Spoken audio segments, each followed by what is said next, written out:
Hey, it's Janet Johnson with Social Media Hangout Time. I'm here today with Kimmy, our salon owner, Hi, everybody.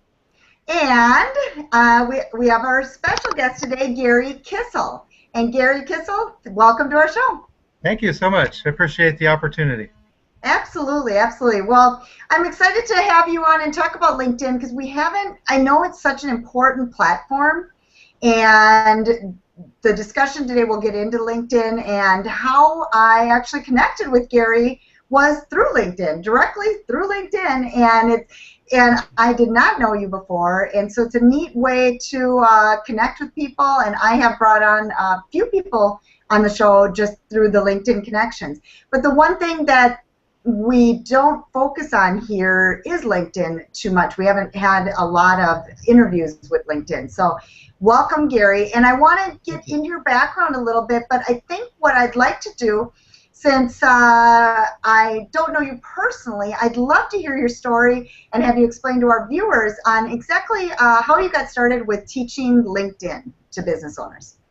Okay, well, thank you so much. It's an honor to meet you and Kimmy as well. So, thanks. I started 5 years ago working on LinkedIn, and my purpose at that point was to develop a real estate business. So I discovered that you could use LinkedIn search engine to search for investors, cash buyers, and I was able to connect with those people, then offer them the opportunity to come to Florida and buy properties for retirement, for income, or for vacation. And mostly I connected with people in the Northeast U.S. and Eastern Canada. And so people have come down and they've bought from me. They continue to buy from me. But about a year and a half ago, I started getting closer to a passion of mine of teaching and providing more opportunity for other professionals like yourselves. And since then, I've been focusing more on that, and I've been enjoying that a lot because like you say, many people don't understand all the nuances of LinkedIn, even though it's a tremendously powerful platform. Say, Gary, I have a question for you. What businesses do you think work best on LinkedIn? You know, I find it works for a wide variety of businesses. I would say that, you know, I work from private individuals, entrepreneurs, to financial firms. So the variety is great. The profile can be adapted to whatever your target market is. Yeah. Great question. Great question. Well, that was a good question. Yeah, yeah. And so it depends on, are there some businesses you wouldn't recommend that maybe would be better off on another platform? Or would you say every business should pretty much be on LinkedIn? Not every, but... Well, here's the thing. If you're in business, why not be on the #1 business platform that's worldwide recognized as such? It's also the fastest growing technology company in the world, according to Forbes, for the last 2 years. It's 300 million people. If it were a country, it would be the 4th largest in the world. So can you afford to ignore that sort of a market? I don't think so. Wow, wow. And then what about the other question I have is off of that, what you just were speaking about. Can you talk a little bit about the Google piece of it? Is there a Google algorithm with LinkedIn? Because I've heard some things about that. Yeah, you're right. If somebody was to Google you and you had a LinkedIn profile, Google, among one of its first 2 listings, would be your LinkedIn profile. It's Google recommends and gives credibility to the LinkedIn profile as a very high priority. Nice. So to me, that shows even Kimmy, the salon owner, could definitely benefit even because of the search side of things with Google, correct? You never know who's looking for you, so you definitely want LinkedIn to be your online resume, if you will. Nice. Well, and I found some speaking engagements through LinkedIn because I do a lot of training on hair coloring, and sometimes you get invited to places where you just would have never gone, even thought to go. So LinkedIn's been pretty powerful. Well, congratulations. Yes, there's a million doors that get opened, and I'm learning new avenues all the time.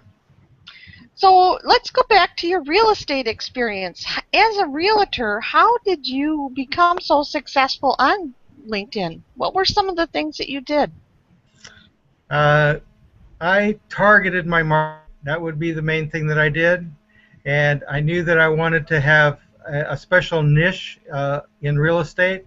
I didn't want to work locally, but I wanted to attract people from outside of my local area, which is South Florida. And so I started off generally looking for investors. And then I found out that there was a very rich market in the Northeast U.S. and Eastern Canada because there's a weather difference, the economies were extremely different, and Florida offered a good value to them. So those targeting efforts really paid off for me. That's terrific. And you did all that targeting through LinkedIn? I did, yeah. Okay. Can you expand on that a little more? Like what you did, try to explain to the viewers exactly, like break that down a little bit? Sure. Well, for me, it was a discovery. 5 years ago, LinkedIn wasn't nearly as popular or as credible as it is now. But I started finding out that their search engine was very, very powerful. And LinkedIn, by the way, is one of the top 10 websites visited worldwide. So when I found out that you could put more than just the name of a person in the search engine, you could put a category or a different topic, it opened up the world to me. So like I said, I started looking for investors, people with cash, people that could buy quickly. And then I started connecting to people that had those attributes. And then I was able to offer them bargain properties here in South Florida and attract the investors to come and buy from them. That's great. So did you use the tagging functions in LinkedIn? Did you do a lot of tagging and follow-up? I did a lot of follow-up, not a lot of tagging. I kept it pretty simple, and I found it pretty easy. The number of connections available were enormous, and I could pick and choose those people that we had an affinity together, and it was very easy to find common interests that we could develop a relationship on. And the bottom line in using any of these social medias is to build relationships. Absolutely. Exactly. So why did you choose LinkedIn over other platforms? Like what drew you over to LinkedIn? Oh, that's a good question. I left the corporate world, so I had a business background, and to me, LinkedIn, as it is now, is still the most focused business platform available. And I just focused on that. I've continued to focus on it because it's been successful for me, and continue to grow my business and my clients' businesses through LinkedIn. So I don't really have a need to be a guru for all the other platforms. LinkedIn is enough for me. It worked great for you, so that's proof in the pudding. Exactly. Well, kudos. It's nice to be able to focus on one platform. It's a challenge to focus on more than one, but that's what we do. We do multiple, but the one I guess I haven't focused on too much yet is Instagram, because you just can't do it all. And now because they've become so robust, just LinkedIn alone, it's almost a full-time job just learning it. Just LinkedIn, and then there's the Facebook and what changes every day, so that's awesome. It's great, good that you niched yourself within LinkedIn. Well, it keeps changing too. So I play around a little bit on Pinterest, but LinkedIn, just 2 months ago rolled out a whole new publishing platform, a new feature. So almost anybody can become an author now on LinkedIn. So it's changing endlessly. Can you talk a little more? Oh, sorry. I just wanted to hear a little more about the publishing platform. Can you expand? Expand on the publishing platform a little bit and what it can do for people? Sure. It was a feature that was primarily reserved for very key influential people like Richard Brannigan or Bill Gates.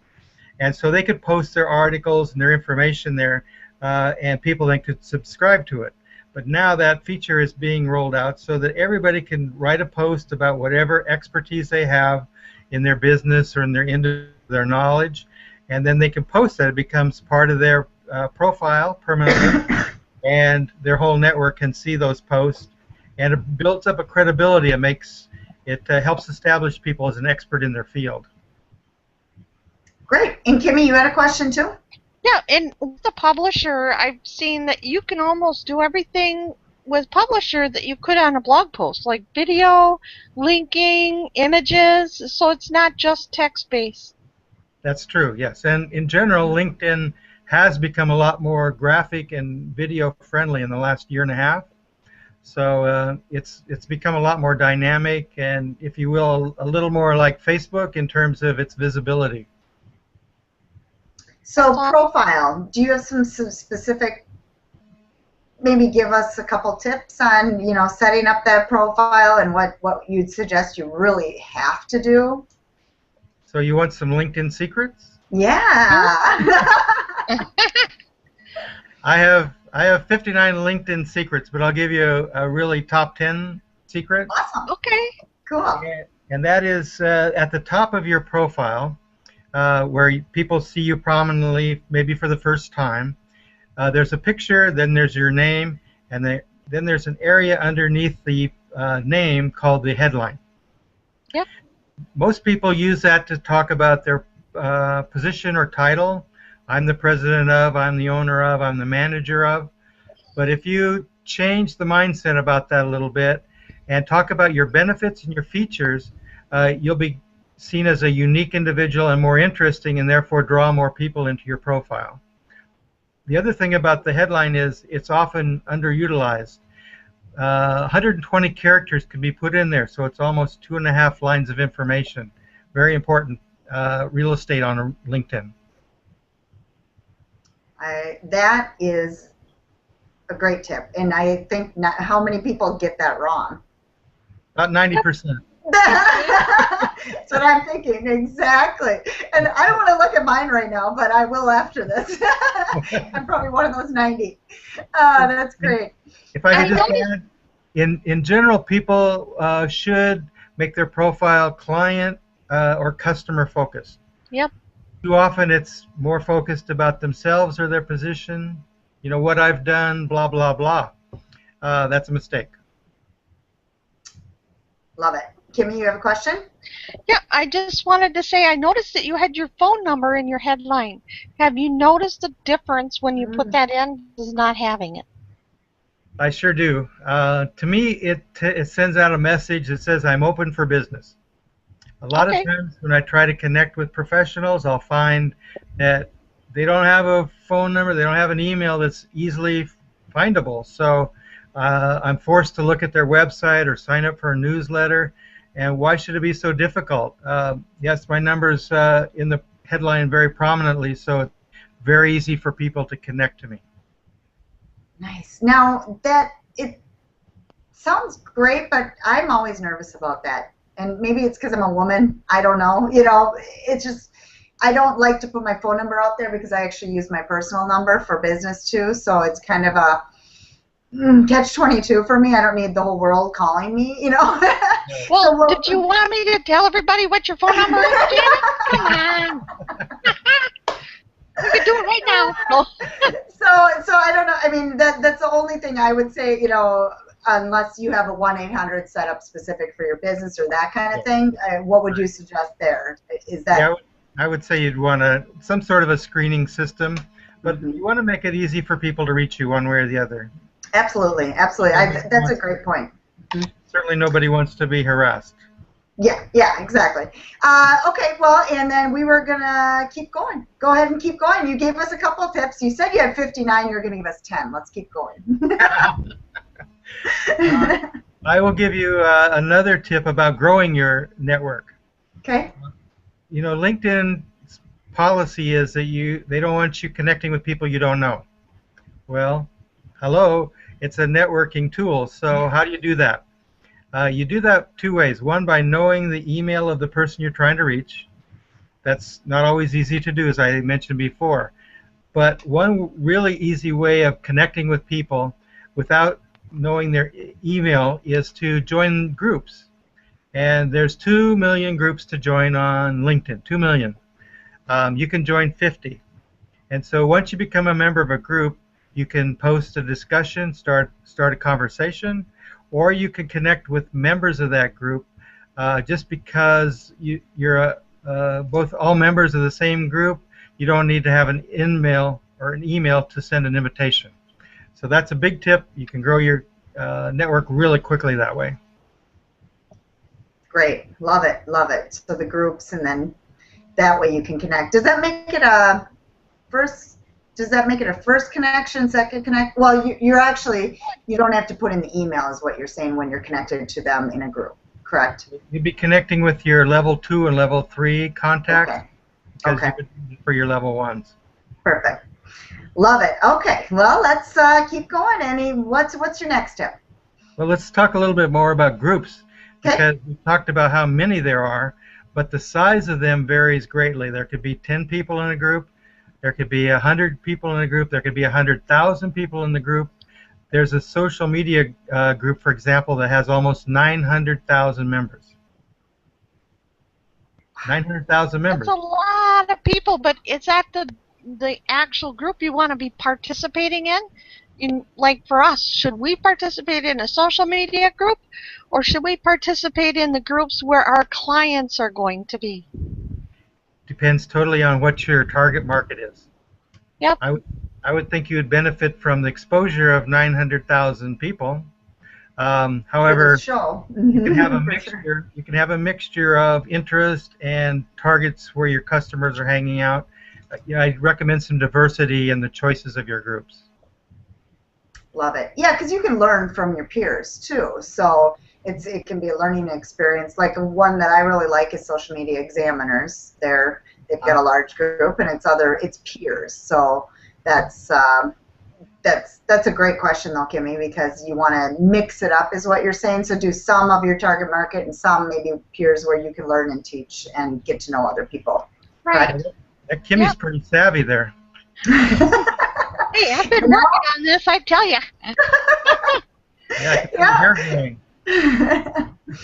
That's great. Okay, well, and then what other strategies what if somebody came on and needed to really grow they've never, they set up their profile, what would you say those first steps are to do after, is it the groups, is it the, your profile's looking good, it's supposedly, and what other things would you say would be their next step? Well, I think the primary attention needs to be on your profile. So there's a lot of categories that many people miss when they're setting up their profile. For example, if they have certifications or honors or groups that they're involved in, organizations, all those things can be added, and once they're added, it'll give your profile a lot more prestige and credibility to yourself. So that's something that a lot of people miss. They're anxious to get on to growing their business, but everybody's going to come back to your profile, so the time spent there is well invested. And not forgetting to go back there too, I kind of think is another. How often would you say people should go back and just take a look at their profile? And I'm 100% guilty of not going back, but yeah, well, I'd say at least once a month. Once a month, okay. Or if an event happens where they want to add that, correct? Because they can change and add different clients and add different milestone type things to it too. You can edit it all the time, and there'll be things that you're thinking about that you hadn't thought about when you first set it up. That you think, oh, okay, I can add that. So it's kind of a living being, if you will. Okay. Not like a website where you just want it to sit there. You actually want to update it once in a while, huh?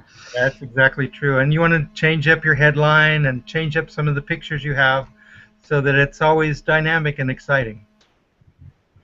Can you expand on, I always see somebody, when they do update their profile, I get an alert, and it goes, sometimes things come out to me of people I'm connected to. Can you talk about that a little bit? Sure. You have a new news feed, so all of your posts and changes can be seen by your entire network if that's what you want to have done. If you don't want to have every change seen by your network, then you can change your settings in your profile so that only certain things are shown. All of your updates, don't necessarily have to be broadcast to all of your members. Do you see a benefit to broadcasting it? I do, because the more I'm seeing, the more opportunities I have. So I like a big funnel. You may want a more restricted or a precise type of audience, but the bigger the better for me. Okay. Okay. That was something it's kind of like on Facebook. The more you do things to get seen, it will kind of remind people that you're there. Yes. Too. Okay. Yes. Okay. Good. Wow. I'm loving this. This is I'm learning. So hopefully Kimmy's learning. I'll have to re-listen a few times here. And you know, a good coach if you need one. Yeah, absolutely. And let's talk a little bit about your coaching and what you do and how you work. Okay, I basically have a 90-minute session when I'm working with an individual, and I go through the profile optimization, the filling out of all the different categories that are available. So it's a robust profile, and then I get into strategies about what to do, because every day I hear, well, I'm on LinkedIn, but I don't do anything with it. So, you know, there's two parts. It's not like posting a resume and leaving it there and hope that people are going to come and, you know, engage with you. Hope is not a good strategy. So that's the complete package I try to provide, and then I also speak to a lot of groups. So I love to do workshop networking and lunch and learn type of events. That opens up a lot of opportunity, and it's very interactive usually. And why don't you tell people where you're located so that they know, you know, I'm in Boca Raton. I have clients all over the world, all over the states. So I do my workshops, or I do my individual sessions via phone, in person, via Skype, and maybe now that I know a little bit about Google Hangouts, I can do them on Google Hangouts. There you go. Exactly. The Hangouts are awesome. Oh, that's great. I'm learning from you folks as well. Great. Well, that's what we're here to do. We're all here to learn from each other. So, Kimmy, you know, let's finish up. Kimmy, we didn't ask him our special question at the beginning, so we do want to always bring that out. I know, I've been dying to ask her. I know you have. And then we want to finish up, too, and we'll wrap it up, too. What's up, Kimmy? Okay, I got a question for you. Have you ever been interviewed by a puppet before? No, never. Oh, yay! I'm almost like 19 out of 20. No. Yeah, you're the first and you're the best. Hey, thanks so much. No, I appreciate it, because when we talk to people like yourself, it just opens our mind to the ability to connect with all kinds of professions. And you never know who's a good referral partner. So LinkedIn, I think, is going to be very valuable. And I appreciate the opportunity of getting to know you too, Kimmy. So if we want to get a hold of you, Gary, for coaching, or somebody's interested in having you speak, where should they go? How can they get in touch with you? Well, I have a phone number, which I'm not afraid to give out. It's 561-716-4359. You can check out my LinkedIn profile. I have 100 recommendations there, which you can look at, so you can really tell what kind of benefits you can receive from my coaching. And that's simply linkedin.com, Gary Kissel. K-I-S-S-E-L. That's awesome. Great. Well, thank you so much, Gary, for joining us and teaching us. You know, I feel like the audience has a lot of work to do. So take these tips, listen to it, write them down, and go apply them, because that's our goal with the audience, is to, you know, take what they've learned here and go apply it. So thank you very much, Gary. My goal has been to, you know, grow your business beyond belief. So good luck to you all. Thank you. Thank you.